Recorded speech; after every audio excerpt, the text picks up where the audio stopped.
bienvenue dans cette vidéo. Alors aujourd'hui, on a un mini tableau, c'est pas le vrai tableau, mais on appelle quand même ça un tableau à ce stade. Donc on a 8 cartes et on va venir répondre à la question où est le bonheur? Il est où le bonheur? Il est où? Et ben peut-être qu'il est là. Alors voilà, on va regarder les cartes qui sont sorties. Donc on commence bien, on commence très très bien, on a bien un œuf de denier, donc on est vraiment dans le thème du bonheur avec le 9 de denier. Par contre, il y a des petites choses qui ont l'air d'être à l'encontre de ce qu'on veut. Alors, moi je vois que là, ce tirage, il a l'air d'être pour des personnes qui cherchent un bonheur matériel, qui sont un petit peu insatisfaites de ce qu'elles ont, matériellement parlant. Je pense que c'est vraiment ce qui est important, hein, c'est que ce tirage vous parle. Donc c'est déjà ce que je vous dis, vous dites bah non, moi ça va très bien matériellement parlant, j'ai pas de problème, financièrement c'est nickel, professionnellement c'est nickel, je suis dans la maison de mes rêves. Bah du coup passez votre chemin parce que ce tirage il va pas être pour vous, il va pas vous parler cette fois-ci. Mais par contre, il va s'adresser aux personnes qui veulent une stabilité financière et qui en ont besoin pour leur bonheur. Parce que même si on dit que l'argent ne fait pas le bonheur, il y contribue quand même nettement. Ok? Donc, voilà, on est sur une thématique de recherche de stabilité financière et professionnelle. Et on voit que donc on commence avec ça. Alors le tableau, ça se lit de plusieurs manières. Ça se lit en ligne, ça se lit aussi en colonne. Donc on voit qu'aujourd'hui, le 9 de denier qui représente cette richesse à laquelle vous essayez de vous accrocher, hein, vous essayez de matérialiser ça dans votre vie, eh bien c'est en lien avec le 5 de bâton. Donc on voit que pour l'instant, vos actions sont pas du tout ce qui vous permet finalement d'avoir 9 pièces d'or dans votre portefeuille. Hein. On n'y est pas. On n'y est pas. C'est comme si vous étiez dans une forme d'instabilité, à pas trop savoir comment agir, comment trouver cette stabilité financière, comment réussir à attirer de l'abondance, à attirer de la satisfaction matérielle. Donc, on voit que vous commencez avec ça, mais vous finissez la dernière carte, hein, ça se lit comme ça, la dernière carte, c'est le roi de denier. Donc je pense que tout est possible pour vous, mais il faut passer par ces étapes-là. Donc on va regarder toutes les étapes intermédiaires et je rajouterai des cartes avec un autre tarot aussi pour confirmer et mettre plus de précision. Alors, donc le roi de denier à la fin nous dit c'est bon, ça va le faire, mais il y a des choses à gérer et c'est pas des toutes petites choses.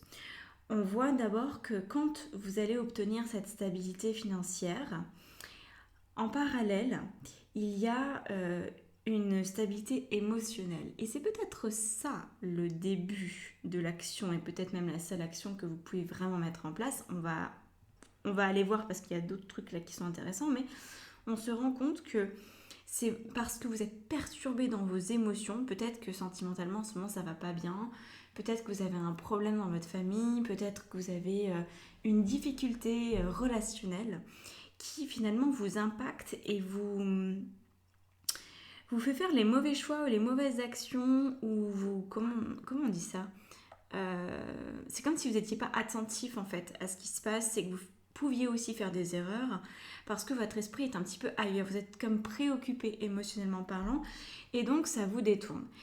Parce que c'est sûr que quand on manque d'argent et que ça devient vraiment un problème, c'est les émotions qui prennent le relais. On n'arrive plus forcément à regarder la situation avec la tête froide, avec les idées claires. On va voir toutes les conséquences possibles de tout ça. Donc on va être dans des projections.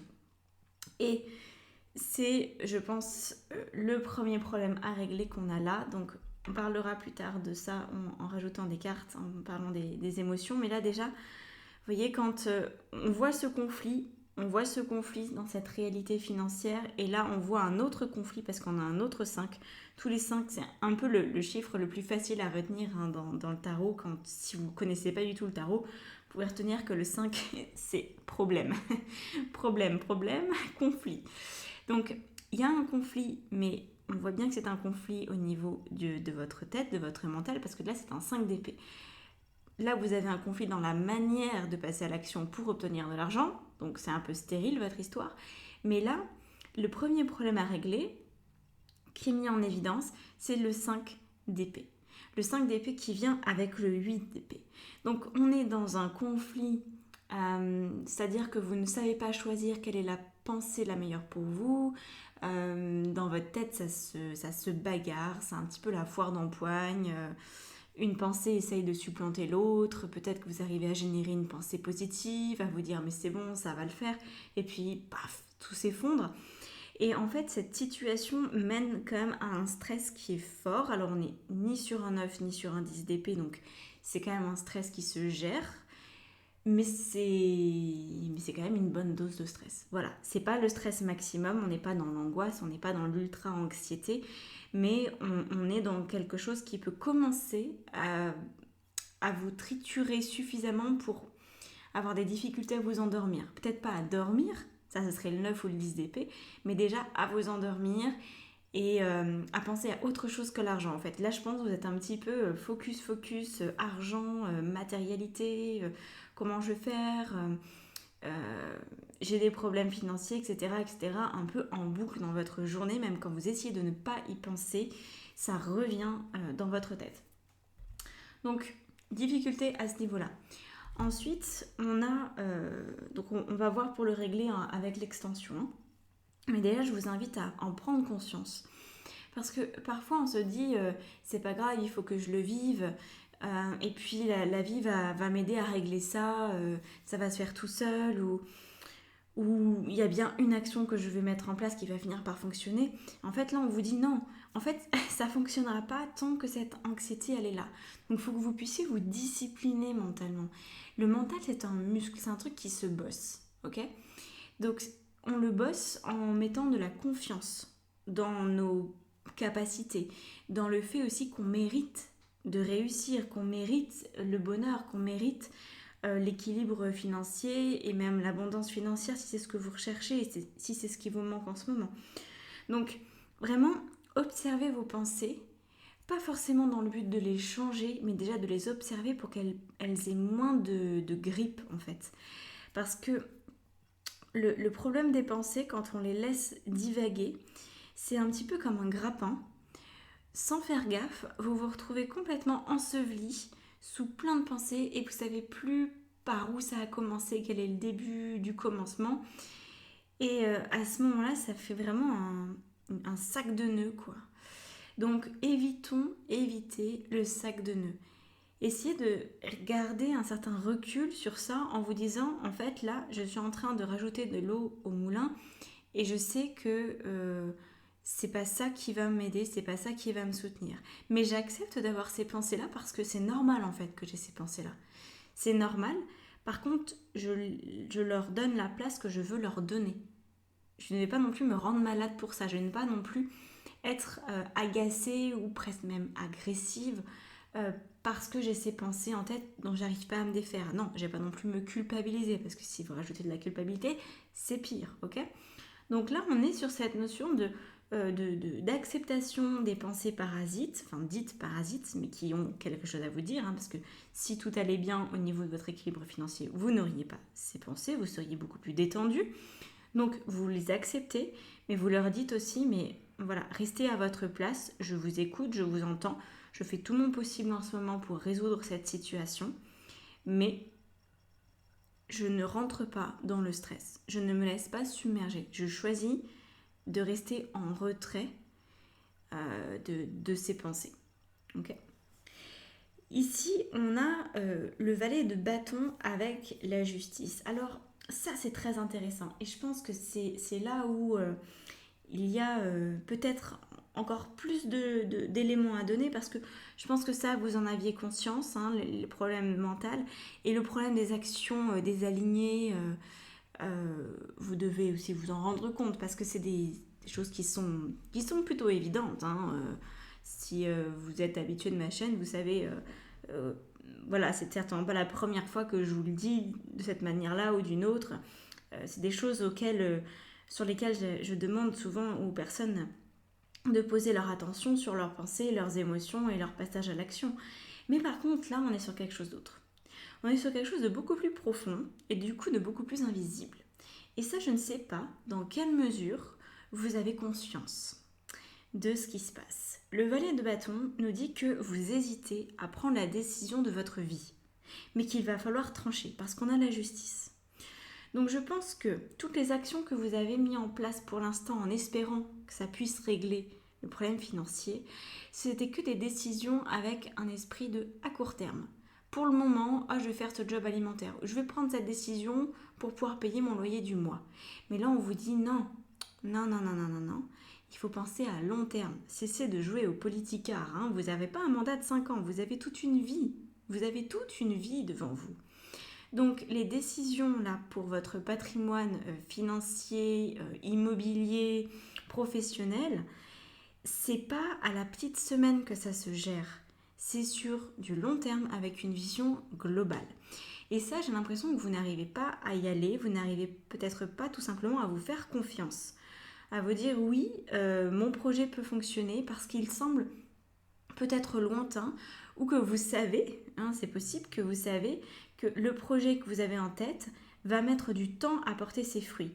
Et vous vous dites certainement, mais attends, pendant que ça se met en place, moi mon loyer il n'est pas payé, ou j'ai toujours des problèmes, ou je ne peux pas m'acheter les trucs que je veux m'acheter. Et donc on voit que vous essayez de mettre un peu la poussière sous le tapis pour éviter de prendre une grande décision dans votre domaine pro. Moi je pense que c'est dans le domaine pro. De vraiment acter quelque chose d'assez radical pour vous, d'assez important, d'assez impactant. Et donc, vous restez dans une énergie juvénile qui ne prend pas ses responsabilités et qui se détourne de la justice qui, elle, veut absolument que vous tranchiez la situation. Le truc, c'est que la poussière, je pense que c'était de la poussière il y a quelques mois, il y a quelques années. Là, la poussière, c'est en train de devenir des cailloux. Hein. On n'est plus sur des petits trucs comme ça qui peuvent volter dans l'air. On est sur des choses de plus en plus denses. Ça devient de plus en plus difficile de mettre cette poussière sous le tapis parce qu'elle devient de plus en plus grosse, de plus en plus visible et de plus en plus gênante surtout. Donc là, je pense que vous allez littéralement vous prendre les pieds dans le tapis si vous continuez à ne pas prendre la décision que vous devez prendre. C'est vrai qu'il y a un risque. On sent que vous êtes dans une énergie de prise de risque. Mais c'est très bien, en fait. Parce que la vie, c'est ça. Et dites-vous, ça c'est quelque chose qui m'est très utile tous les jours. C'est de me dire, ok, est-ce que j'ai des regrets ? Est-ce que là, tout de suite, j'ai des regrets par rapport à ma vie ? Si je ne prends pas cette décision, dans 30 ans, dans 40 ans, quel souvenir j'aurai de moi ? Est-ce que j'aurai le souvenir d'une poule mouillée qui n'a pas osé, qui a vécu à la petite semaine ? Alors attention, il n'y a rien de culpabilisant avec ça. Hein. Il y a des gens qui vivent très bien à la petite semaine, qui assument total et qui disent « Bah oui, moi je veux une vie tranquille, je ne veux pas prendre de risques en fait. » Sauf que vous n'êtes pas du genre comme ça. Vous êtes du genre à prêcher, au contraire, de prendre des risques et d'aller de l'avant et d'oser le tout pour le tout. Mais est-ce que vous le faites ? Est-ce que vous le faites ? Semble-t-il, non. Et c'est en train d'avoir un impact économique, financier, parce que ça fait longtemps qu'il en est question. Et donc la vie est en train de vous priver de ressources financières, comme dans un dernier espoir que vous preniez votre décision. Ok ? Et ce qui est très intéressant, c'est qu'au moment, je pense, où vous prenez votre décision, on arrive à la fin avec le 4 de coupe et le roi de denier. Et donc, de prendre votre décision, c'est comme si, à l'intérieur de vous, dans votre être, c'est comme si vous activiez une clé et que d'un coup, tous les morceaux qui sont à l'intérieur de vous et qui pour l'instant étaient un petit peu de travers, pas bien emboîtés les uns dans les autres, et là, ça va créer la combinaison en fait parfaite. Ça va vraiment pouvoir se mettre en forme et donner du sens, donner de la cohérence à toute votre vie. Et ça va vous apporter cette stabilité émotionnelle dont vous avez besoin et qui est inhérente et obligatoire à une stabilité et à une abondance financière. Parce qu'on le voit bien, quand on a des pensées comme ça, les émotions, elles sont en vrac aussi. Hein. Vous n'êtes pas dans un bon état émotionnel quand vous avez ces pensées-là. Et le fait de prendre cette décision devrait vous apporter une paix et une sérénité inégalées depuis longtemps. Donc, posez-vous la question pour savoir quelle est la décision à prendre. Observez. Dites-vous, voilà, je me projette, je prends cette décision. Qu'est-ce que ça me fait à l'intérieur de moi si j'acte cette décision et que je vais jusqu'au bout?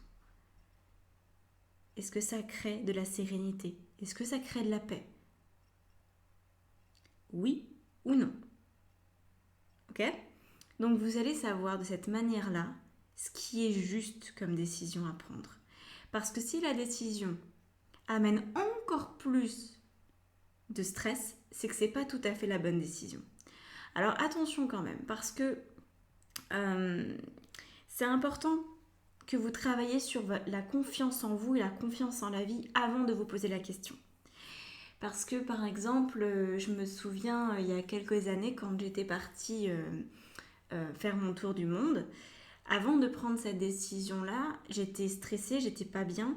Et du coup, en fait, cette décision de partir me semblait complètement tarée et risquée, voire juste très mauvaise, quoi, une très très mauvaise idée.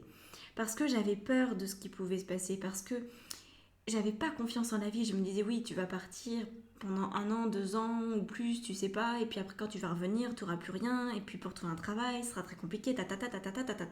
Je n'avais pas confiance en la vie. Donc il m'a fallu plusieurs mois pour apprendre à faire confiance à la vie, pour me dire, en fait, si, je vais choisir d'y croire, je sens cet appel à voyager qui est très fort, donc je vais y aller, même si ça me fait flipper. Parce que je sais que c'est juste pour moi et parce que je me dis que au retour, il y aura quelque chose qui m'attendra. Ça va bien se passer. Effectivement, le retour, ça a été parfait, soit dit en passant. Hein.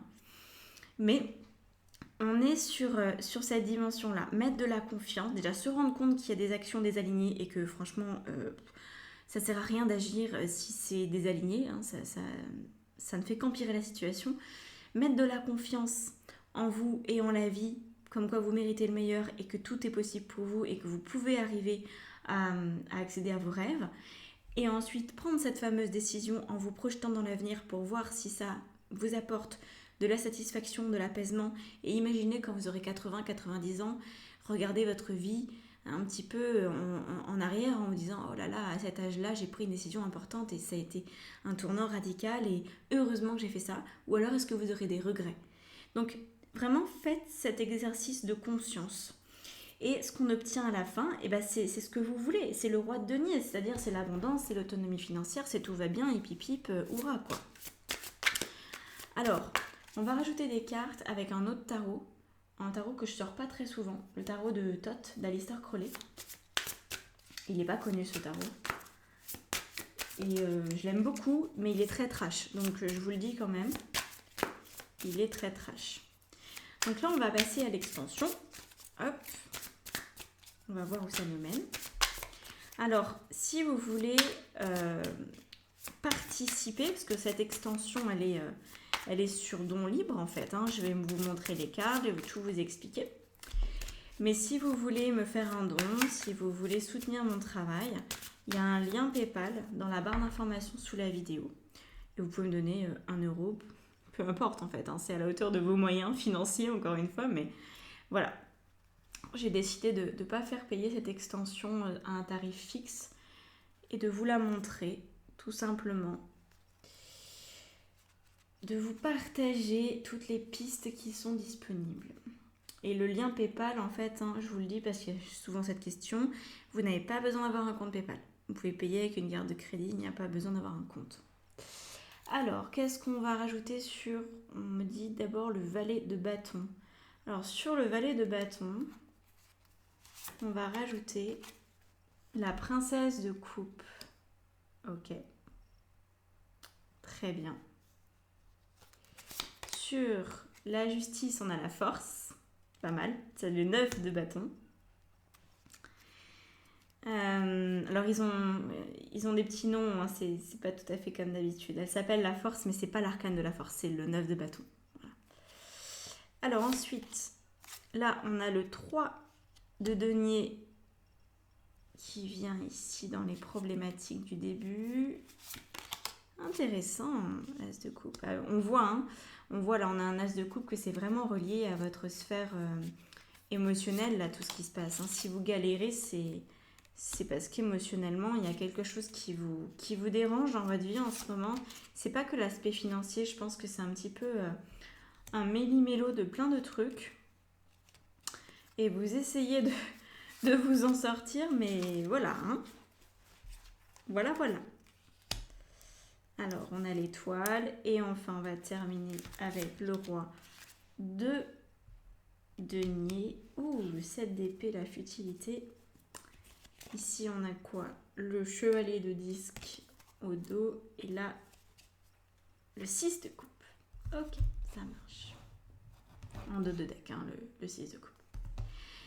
Alors, regardons ça. Donc, on va aller voir un peu plus précisément. J'ai l'impression que vous avez, que ce qui vous gêne en fait, ce qui crée du conflit, ce qui vous fait agir un petit peu de travers en ce moment, c'est un partenariat qui ne vous convient plus, qui vous met un petit peu la tête à l'envers et qui vous fait sortir de la direction que vous êtes donnée. Donc, comme je disais, hein, là ça a l'air d'être plus vaste que juste l'aspect financier, matériel. Pour moi, il y a il y a votre situation financière qui est ce qu'elle est, qui a pas l'air d'être très florissante.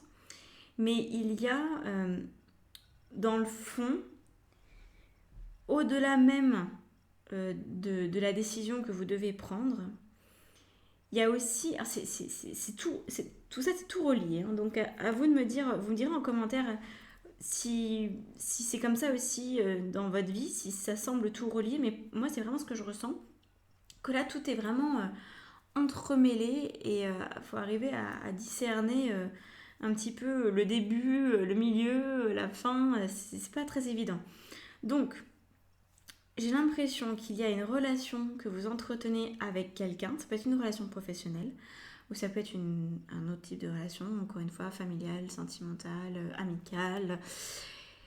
Il y a une relation qui ne vous convient plus et qui a l'air de vous peser, qui vous demande beaucoup d'efforts. Et étant donné que vous mettez vos efforts à entretenir cette relation ou à faire en sorte que ça se passe du mieux possible, eh bien, ça peut générer une forme de lassitude. Et vous vous dites, en fait, c'est comme si j'ai pas de temps pour moi, c'est comme si j'avais pas toute latitude pour vivre ma vie à moi. Peut-être que vous avez des charges de famille, qu'on compte sur vous sur certaines choses. Et donc, vous vous êtes mis entre parenthèses. Mais attention, parce que c'est une fausse excuse, cette histoire.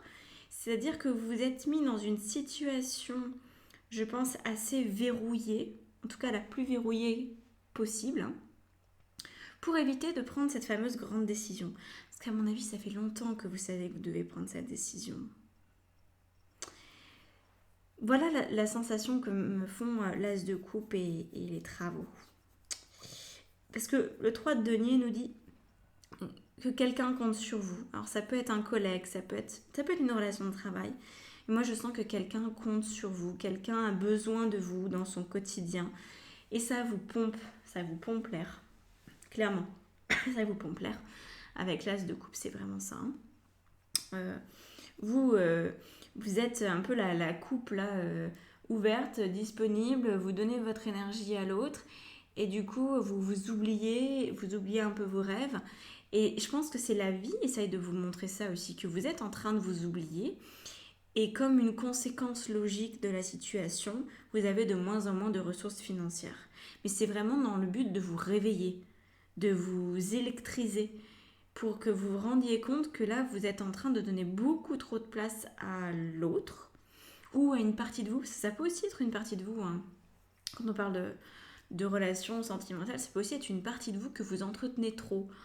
Par exemple, vous pourriez avoir une maladie avec des symptômes qui vous demandent beaucoup de temps, beaucoup d'attention, beaucoup peut-être de médication, etc. Et en fait, peut-être que cette maladie, elle est là pour vous dire, ben, je, je, je, je vais être de plus en plus présente jusqu'au moment où tu vas lâcher et où tu vas accepter que j'existe pour te choisir et pour vivre ta vie. Même si voilà, vous avez une maladie, c'est les maladies ont toujours de toute façon une grande symbolique et beaucoup de messages à nous apporter. Mais j'ai l'impression que voilà, soit c'est quelqu'un, soit vous faites vivre une partie de vous de manière démesurée.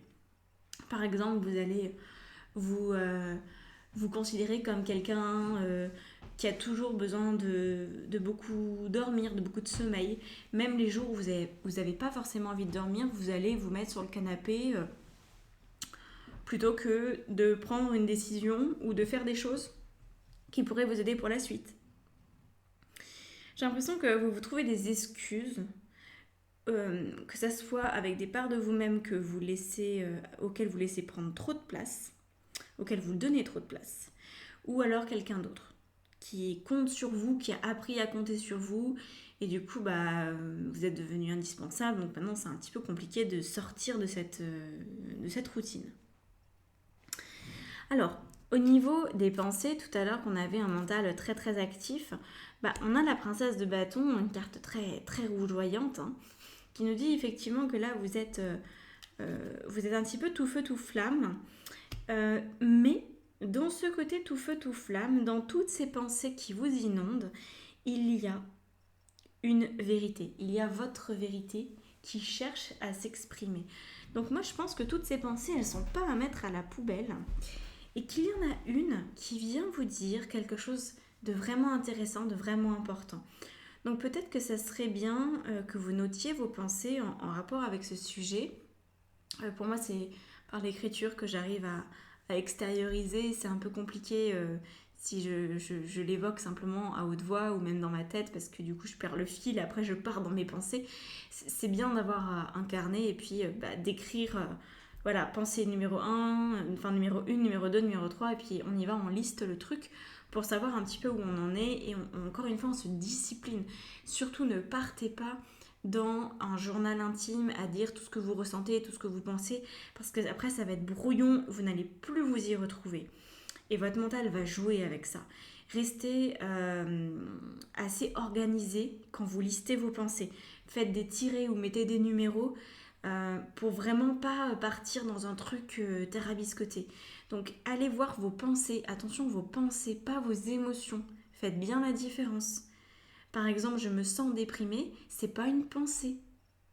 Par contre, euh, j'ai, je crois que, ou je pense, commencez la phrase par je pense en général, on trouve les pensées. Je pense que cette situation est dangereuse pour moi. Et ça, c'est une vraie pensée. Voilà. Mais allez pas plus loin, ne me mettez pas des émotions ou des sentiments là, parce que sinon ça va tout. Ça va, ça va pas le faire.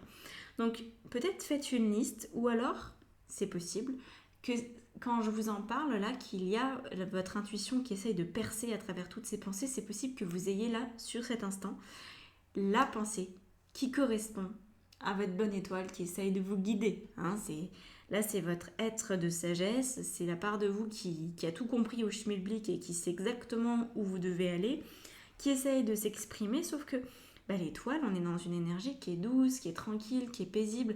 C'est pas du tout une voix qui martèle la tête, c'est une voix qui prend son temps, mais qui peut se faire quand même assez pressante parfois. Notamment au réveil, quand on a terminé notre nuit, si vous avez réussi à bien dormir, au réveil, il y a parfois des élans de « Ah tiens, j'ai cette pensée, ah tiens, je sens que là, ça serait bien que je fasse ça. » Et puis après, pouf, on est rattrapé par la réalité, entre guillemets, du quotidien. Si vous êtes dans un quotidien qui ne vous correspond pas, vous risquez d'oublier cette pensée du réveil. Mais parfois, c'est sous la douche, parfois, c'est en faisant du vélo, parfois, c'est parce que vous allez vous aérer dehors, vous allez discuter avec un ami et que cette personne va faire ressurgir cette fameuse pensée par une phrase, un mot choc qui va vous réveiller. Trouvez votre manière, hein. On a chacun notre manière, ou alors allumez la radio pour voir un petit peu de manière aléatoire, ouvrez un livre. pour trouver une phrase ou un mot, encore une fois, qui vous permet de mettre du sens sur cette intuition, de lui donner un peu plus corps. Donc ça, c'est vraiment ce qui va vous aider. À travers tout le bazar du mental, il y a une pensée qui est juste, qui vous correspond et qui va vous aider et qui va vous faire comme un tremplin. Ça me donne cette sensation de plouf, de rebond. Et là, hop, vous allez pouvoir faire votre choix. Vous allez pouvoir faire votre choix à l'écoute de votre cœur quand vous ne serez plus dans la peur, quand vous ne serez plus dans la surenchère d'action ou la non-action. Parce que, en général, quand on ne fait pas ce qu'il faut, on est soit dans la surenchère d'action, soit dans la non-action. Donc voilà. Après, vous allez atterrir dans votre cœur. Vous allez enfin, parce que vous aurez écouté votre étoile, vous aurez enfin cette possibilité d'entendre cette vérité et de la mettre en pratique. Vous aurez suffisamment de force pour, la force on l'a là, pour acter les choses. Mais on dit quand même que là, on est sur un 9 de bâton. Donc, ça va vraiment vous demander un effort de prendre cette décision. Ce n'est pas facile. C'est simple, mais ce n'est pas facile. Vous savez ce que vous avez à faire. Vous le savez, vous connaissez les étapes. Par contre, ça va vous demander du courage. Ça va vous demander un effort, peut-être de dépasser certaines appréhensions ou surtout de vous mettre à l'ouvrage et de prendre du temps. Moi, ce que je vois, c'est plutôt en termes de temps. Il y a du temps à passer, peut-être des formalités à remplir, peut-être simplement du temps pour faire les choses. Je ne sais pas si par exemple, ça peut être un peu tout et n'importe quoi cette histoire. Peut-être que la grande décision à prendre, c'est de vous faire vos repas plutôt que de les acheter tout préparés. Et bien ça va vous demander du temps de faire la cuisine. Ou peut-être que votre idée c'est d'écrire un livre, ça va vous demander du temps d'écrire un livre. Vous voyez, on est sur une notion de temps, d'implication et d'une forme de persévérance aussi.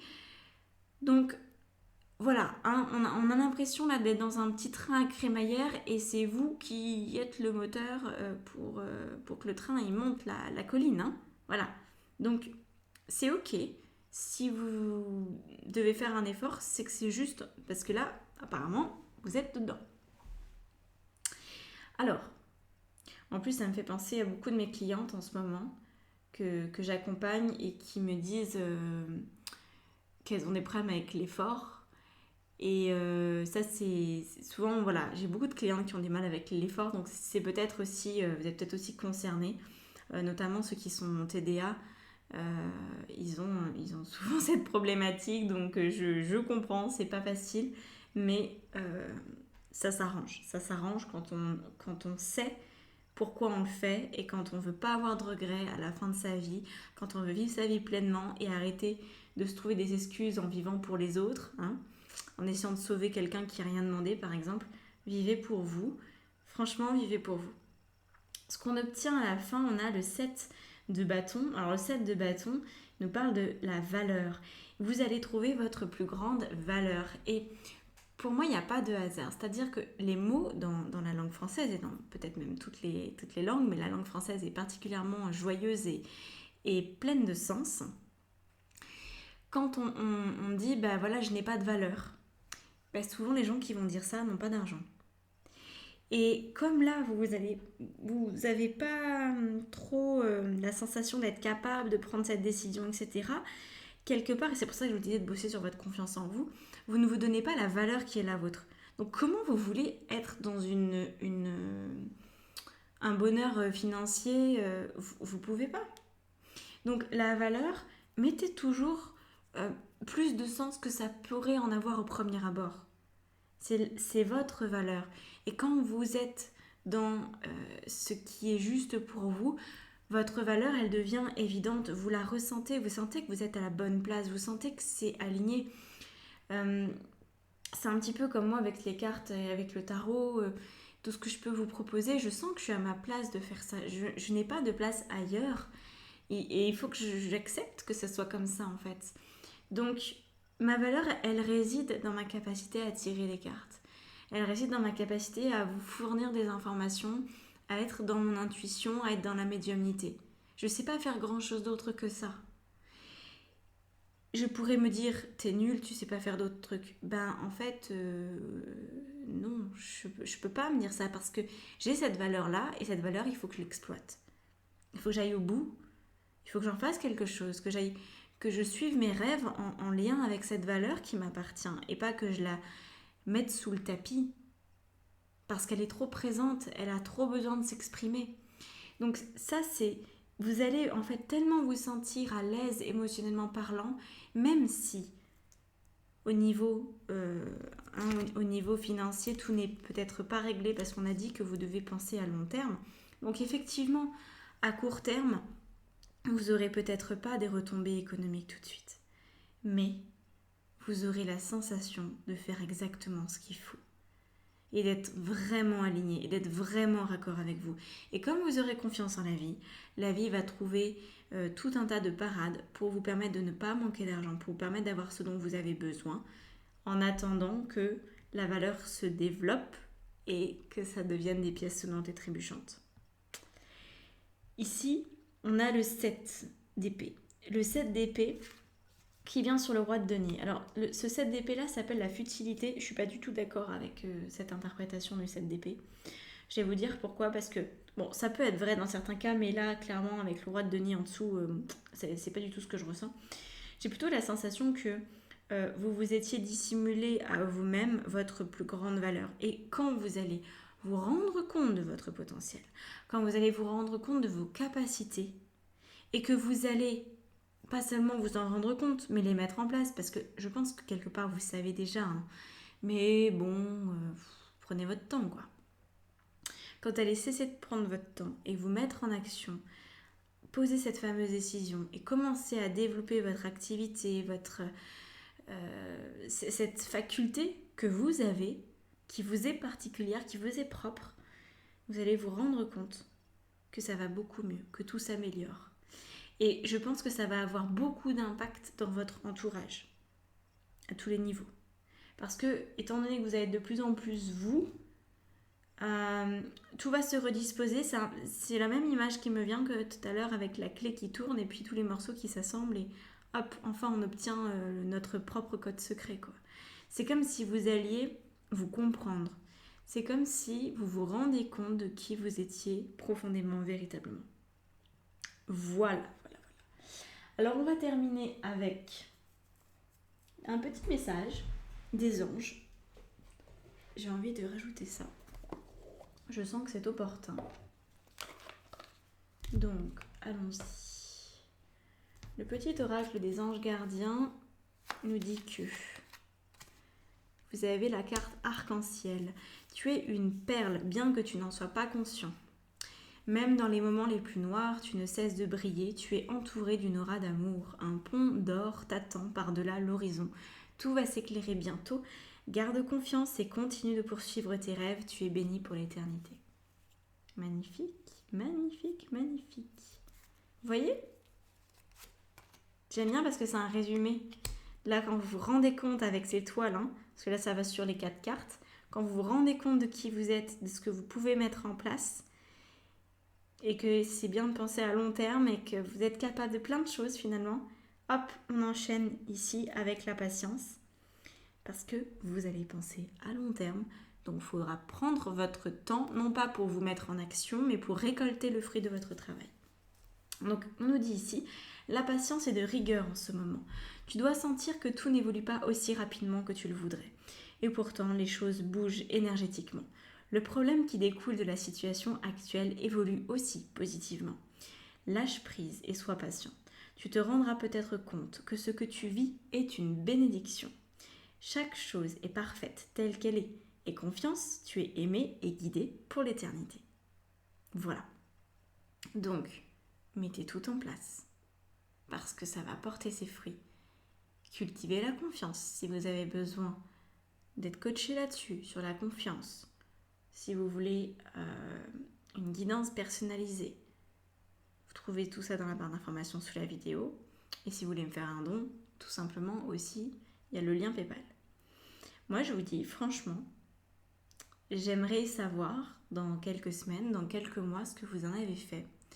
J'aimerais que vous puissiez me dire, voilà, j'ai pris des décisions, je me suis mise en action, il a fallu quelques semaines. quelques mois. Et puis maintenant, je regrette rien, quoi. Maintenant, je me dis merci. Et toute ma vie commence à changer vraiment dans le sens que je veux profondément depuis longtemps. Et enfin, je sais qui je suis. Voilà. Parce que le but, très cher, c'est pas un truc égoïste. Le but, c'est d'apporter votre contribution au monde. Donc en fait, ça dépasse votre personnalité. Ça dépasse la personne que vous pensez être. Ça dépasse vos pensées d'anxiété ou de stress. En fait, tout ça, on s'en fout. Ce qu'on veut, c'est des humains qui soient au service de la vie. Voilà. Et c'est ça que vous voulez dans le fond. Donc franchement, ça, c'est quelque chose qui peut aussi vous aider à avoir confiance. C'est qu'on est là pour servir. On est là pour, à notre mesure, il ne s'agit pas de se prendre pour des savants fous et de vouloir tout changer. Mais si on veut tout changer et qu'on sait qu'on ne peut pas tout changer, on peut faire quelque chose à notre mesure. Et si on ne le fait pas, c'est là où il y a des regrets. Mais si vous faites ce que vous avez à faire, je peux vous garantir que vous en serez extrêmement heureuse et extrêmement accomplie. Voilà, très cher.